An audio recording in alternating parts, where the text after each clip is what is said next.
All right, top of the hour. Good morning. I'm Poppy Harlow. It is 10 a.m. Eastern. And not only is North Korea not intimidated by that stark and unscripted warning from President Trump, it put out a new and quite detailed warning of its own in response. A senior North Korean general says he's drawing up a plan to launch 4 medium-range missiles towards the U.S. territory of Guam, landing less than 25 miles off the coast. Now, supposedly, the plan will go to Kim Jung Un for his sign-off in just days. Meantime, the war of words continues. North Korea's media calling the fire and fury threat from President Trump, quote, a load of nonsense from a leader they call, quote, bereft of reason. Now, they rule out dialogue, saying that only absolute force can work.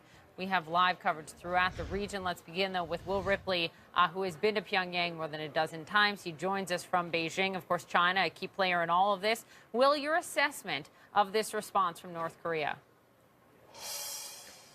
Well, as we expected, Poppy, Pyongyang is really upping the ante in this war of words with Washington and specifically with President Trump. Instead of backing down, this statement dials up the rhetoric even further, personally insulting President Trump, saying that he lacks knowledge of the situation on the Korean Peninsula, that he can't be reasoned with, that North Korea has to use absolute force in dealing with him. But also, what really makes this different from North Korean threats. North Korea often threatens to attack U.S. territories. They've threatened to attack Guam. They've threatened many times to attack and annihilate the United States and Washington. But to lay out such a detailed technical plan, that's what makes this so unusual, saying they'll use the Hwasong-12 rockets, an intermediate-range rocket that can travel at least 2,300 miles, putting Guam, which is only 2,100 miles from the Korean Peninsula, potentially within striking range, saying that they'll fly these rockets up over Japan and put them down in the waters less than 20 miles from Guam. The fact that they're being so detailed here indicates that either, one, they're bluffing, and this is all written down in an attempt to kind of add bluster, but that they don't have any plan of following through, or they technically feel that they have the capability to do this, and they feel so confident about it that they will put the plan on paper as almost a warning to Washington not to test North Korea's resolve. I will say this, Poppy. I've talked with North Korean officials as recently as a month and a half ago. All of these weapons in their arsenal that they are developing are designed as a deterrent. They say that they do not want to use them, although they also say they're not afraid to use them. This entire investment in this huge arsenal is to keep Kim Jung Un in power, and the North Koreans know they are outgunned if they actually do start some sort of a war with the United States, and the end result would not be good for them. Will Ripley, thank you very much for that. Now to Guam. Our Ivan Watson is there. And Ivan, this is not the first time that Guam and the people of Guam have dealt with a threat.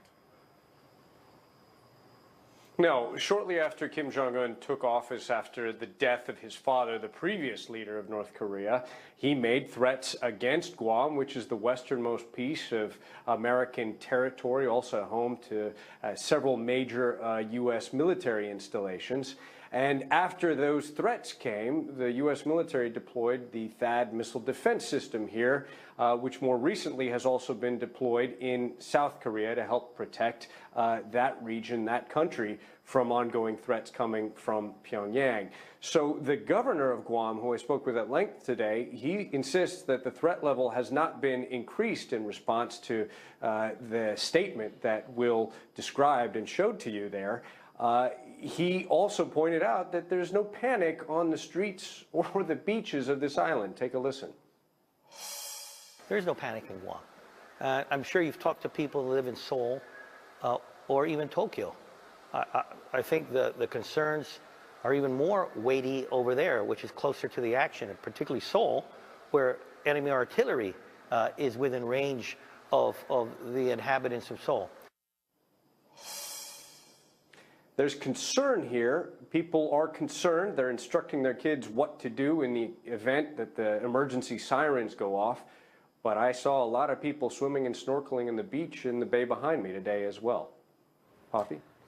Ivan Watson, thank you for that perspective. It's important to be on the ground and talking to them there. We appreciate it live in Guam. South Korea, for its part, is saying it is still open and ready for dialogue, diplomacy with its neighbor.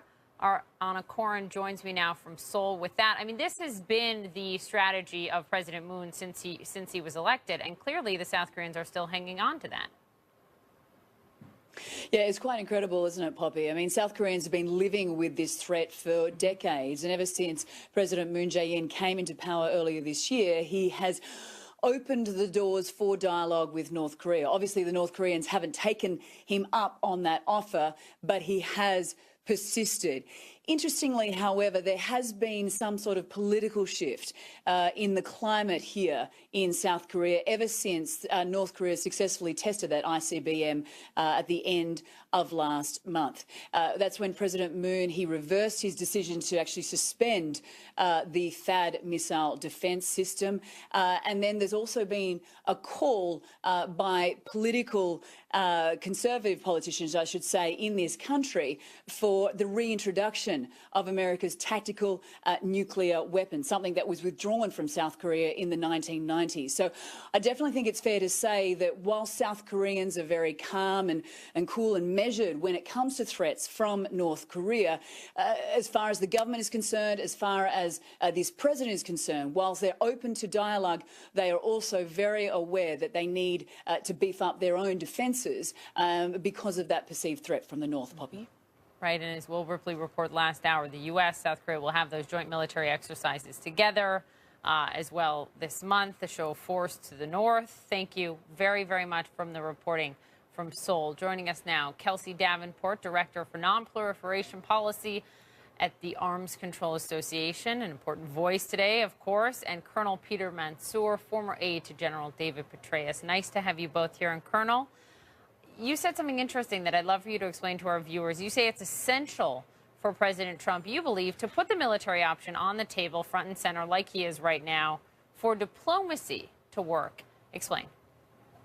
Well, that's exactly right. For 2 decades now, diplomacy has done nothing to halt the North Korean nuclear program or its missile development. You know, Henry Kissinger once said that diplomacy without the threat of force is like an orchestra without instruments. And in this case, unless Kim Jung Un believes that the military lever of power is actually on the table and that we would use it, he will just continue to do what he's doing in developing ICBMs and miniaturizing his nuclear warheads. So I actually think that in this case, the threat of force can be a valuable addition to our diplomacy, but it's got to be used very, very delicately. Kelsey, you would disagree. I mean, you make the argument that diplomacy, that talks have worked. But if that's the case, why are we where we are now? Why has North Korea accelerated its development so much? Well, I think that what the White House really needs to be doing now is making a more concerted effort to send a direct signal to North Korea that it's willing to engage in talks. President Trump's threats, the fiery rhetoric, are just inviting North Korea to make additional threats of its own and increasing the chance of miscalculation. Now, Secretary of State Rex Tillerson is talking about negotiations, and that's good. But when you have the Secretary of State making one message and you have threats coming from the president, it's difficult for North Korea to know how to respond, and that increases the chance of miscalculation. But what about the lessons from history? I mean, it didn't work in the Clinton administration, the Bush administration, and the Obama administration because the program just carried on despite some brief pauses and accelerated to where we are today, Kelsey. I think that's the core of my question is, who is to say that it will work when history has shown otherwise? Well, I disagree slightly about how diplomacy with North Korea has worked in the past. The United States negotiated bilaterally with North Korea in the 90s, and while that agreement did ultimately fall apart, it did halt North Korea's production of plutonium for nuclear weapons for a number of years. And multilateral talks with North Korea during the Bush administration, yielded similar results, a halt in the program. So I think that demonstrates that we can engage with North Korea in talks if there's a concerted effort. And that's what the Trump administration needs to be signaling now. I don't think the Obama administration made a concerted effort to try and engage with North Korea. They relied too much on sanctions to push North Korea to the table. And that's not a strategy, and that's not going to work now. Colonel, do you agree with Kelsey? Diplomacy is still the way to have success here? Well, I would just point out that the agreed framework that President Clinton negotiated fell apart. The talks that President Bush entered into, they fell apart when North Korea detonated a nuclear device in 2006. Look, the only way to end North Korea or freeze North Korea's nuclear program and missile program is to put enough pressure on them with all levers of power so that they come to the table in good faith. And that's what they have not done in the past two decades. What about the rhetoric that's been used, Kelsey? I mean, the president using words akin to Truman after the first atomic bomb was dropped, fire and fury, unlike the world has ever seen before. We've learned since he made those remarks, they were contemporaneous. These were sort of not passed by his team, and they were off the cuff. Your take? Well, it still sends a dangerous signal to North Korea that the United States is willing to escalate the rhetoric as North Korea escalates rhetoric of its own. You know, since Trump made those comments, North Korea has made a more specific threat than its usual level of threat toward Guam. Now, it's critical that the United States not respond by increasing the level of rhetoric further and look for options to de-escalate the situation. I mean, I certainly agree that there needs to be pressure on North Korea to get them to talk. But talks and pressure need to go hand in hand. And right now, there's a diplomacy deficit when it comes to outreach to North Korea. Kelsey, thank you very much. Colonel, thank you as well. We appreciate the perspective from both of you. So President Trump has drawn his own red line. You heard it very clearly. The question now becomes this morning, what happens if North Korea crosses it? We're talking to a Republican member of the Foreign Affairs Committee next. Also, he's the man President Trump needs to get his legislation through Congress. That is not stopping him from taking direct aim in public at Mitch McConnell. And FBI agents now in Cuba after a bizarre attack on some U.S. Embassy employees. 2 diplomats facing serious hearing problems from what they're calling an acoustic attack. A pretty unprecedented exchange of threats between Washington and Pyongyang intensifies. North Korea now outlining a plan to fire several ballistic missiles right into the waters off of the U.S. territory of Guam. Joining me now to discuss, Republican Congressman Lee Zeldin of New York. He also sits on the Foreign Affairs Committee. Congressman, it's nice to have you. And you issued a public statement about this recently. And you said the red line is not North Korea launching a nuclear weapon at the United States. You said it's sooner than that. You say the red line must be Kim Jung Un can never have the capability to deliver a nuclear warhead to the United States. Well, all U.S. intelligence signs that we've seen this week point to them either being at that capability or very close. So therefore, red line, what should the U.S. response be?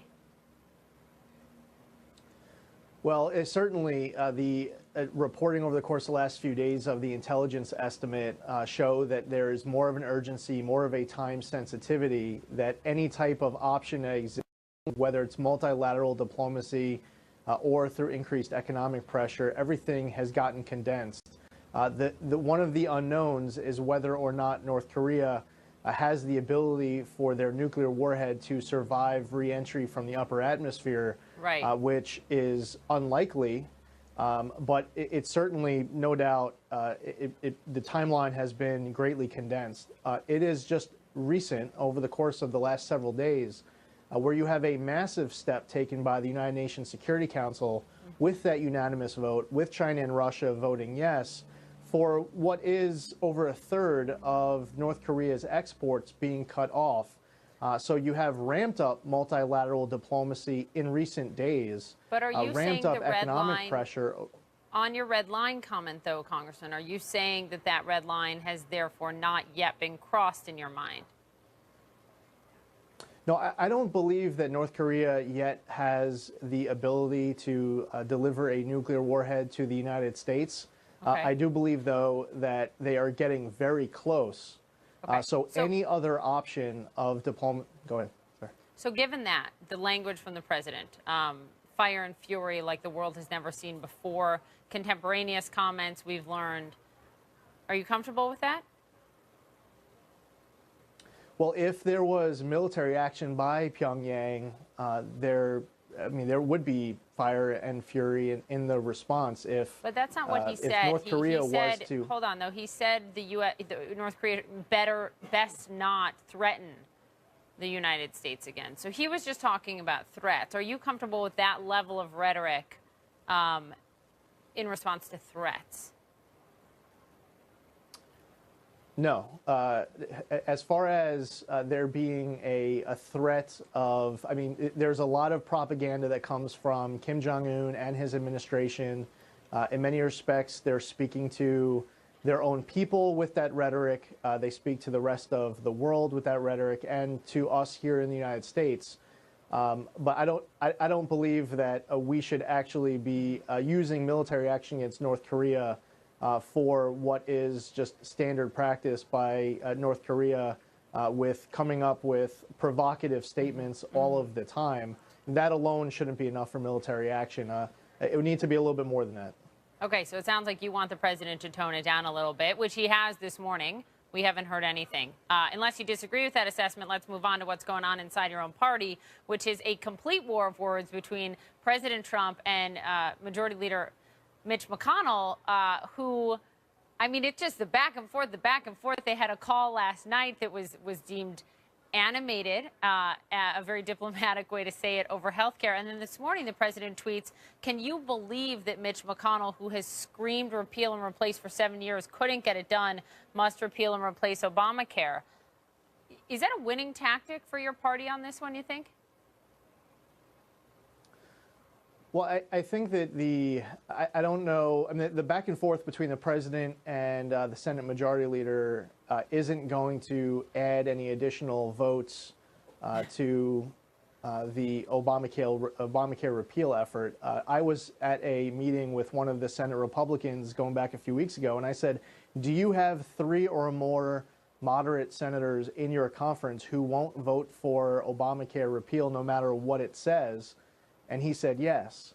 I just think that while they have a majority as it relates to some legislation being able to pass, having the gavels full oversight, being able to confirm a Supreme Court justice, setting the agenda, I just don't know if they have a majority to repeal Obamacare at this point, regardless of what might go back and forth between the president and the majority leader. Just to be clear, you're saying you don't think that your party, at least in the Senate, has the votes at all, no matter what changes in the legislation to fully repeal Obamacare? Yeah, I just don't see it over on the Senate side, the votes to repeal Obamacare at all. On the House side, there are, I mean, we've passed hundreds of bills that are now over on the Senate, dozens that also passed the Senate and were signed by the president, including legislation to repeal and replace Obamacare. But I just don't know where the votes are over in the Senate to get to 51 right now. Thank you very much. We appreciate it. Congressman Zeldin. Good to see you. More on the president's feud that we just talked about with Senate Majority Leader Mitch McConnell. Maybe not popular with lawmakers, but does it help him with his base? Next.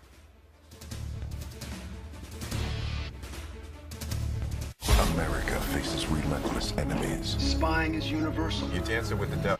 We have not heard from the president yet this morning on the North Korea threat. However, the president has written in a statement on Twitter another insult and hurled it at Senate Majority Leader Mitch McConnell. Caitlin Collins joins us with more. No love lost between these two gentlemen.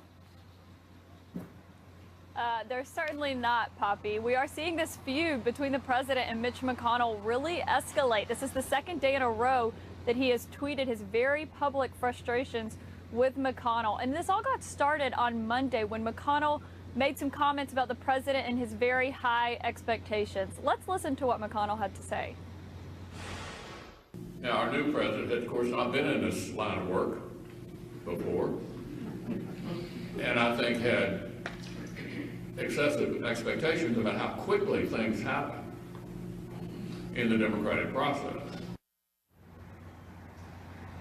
So as you know, Poppy, the president also tweeted about McConnell yesterday, and then again this morning. Today he was writing, can you believe that Mitch McConnell, who has screamed repeal and replace for 7 years, couldn't get it done? Must repeal and replace Obamacare. As you know, Poppy, the president and Mitch McConnell did speak on the phone yesterday in what is being described as a very animated conversation. And these attacks are really astounding. Mitch McConnell is the one person in Washington who plays an integral role in implementing Donald Trump's agenda here. And he's someone that the president needs to be on good terms with. What makes this all the more complicated is that Mitch McConnell's wife, Elaine Chao, works in the president's administration. And the president has a point. Republicans have promised for several years that they would repeal and replace Obamacare. And as you and I both know, we saw that fail about a month ago. But this also falls on the president as well. He's the leader of the Republican Party. He has majorities, and we never saw him campaign much on behalf of this health care bill besides some tweets. So there's a little bit of responsibility that falls on Donald Trump here as well. We've seen him distance himself from the Republican Party at times, saying they, often referring to Republicans as they, and they need to get this done, and they have promised this. And we've even seen this as a White House narrative. They said that, yes, Trump promised to repeal and replace Obamacare, but Republicans promised it long before he did, Poppy. I do think he promised it, though, on day one. Caitlin Collins, thank you. He did. Joining me now, former RNC Communications Director Doug Heye and Robbie Mook, Hillary Clinton's 2016 campaign manager. And in the spirit of Mitch McConnell's language choice, I have excessive expectations that this is going to be a very lively conversation, gentlemen. So, Doug, let me disappoint you. Don't say that.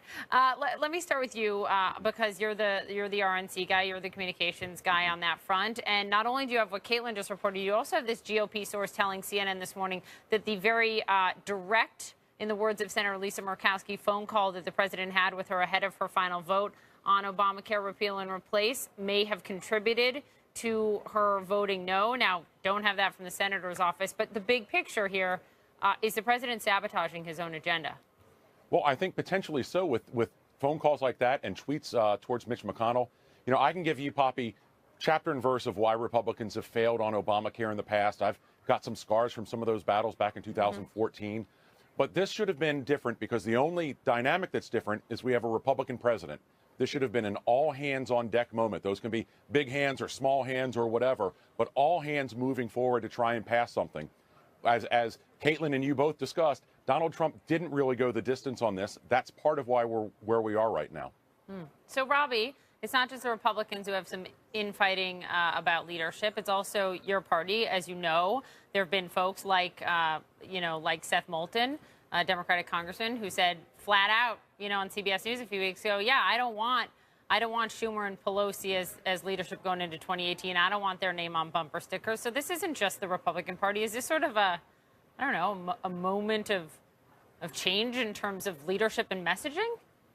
Well, I think both parties are going through the process of trying to figure out, what their message is going to be for next cycle. So I think a lot of this is normal. And it's important to remember that the leaders in both parties are elected by their caucuses. I think, just to underscore what Doug said, I think what's remarkable about what we're seeing on the Republican side is not just the lack of teamwork, but I really think the Republicans are also suffering from a lack of substance on the president's part.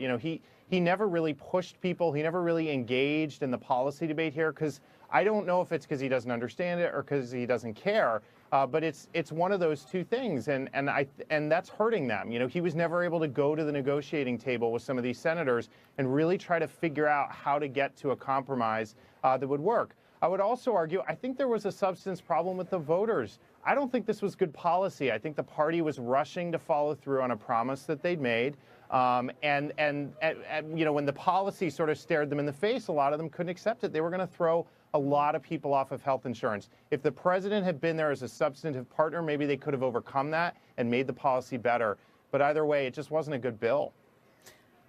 Guys, I want you both to react to something we just got, a series of tweets from Senator Marco Rubio. Now, for context here, this is about North Korea, so we are switching gears quite a bit, but this is about messaging as well. I just had Lee Zeldin on, Congressman, Republican, who said he's not comfortable with the president's rhetoric that he chose to use on North Korea this week, fire and fury.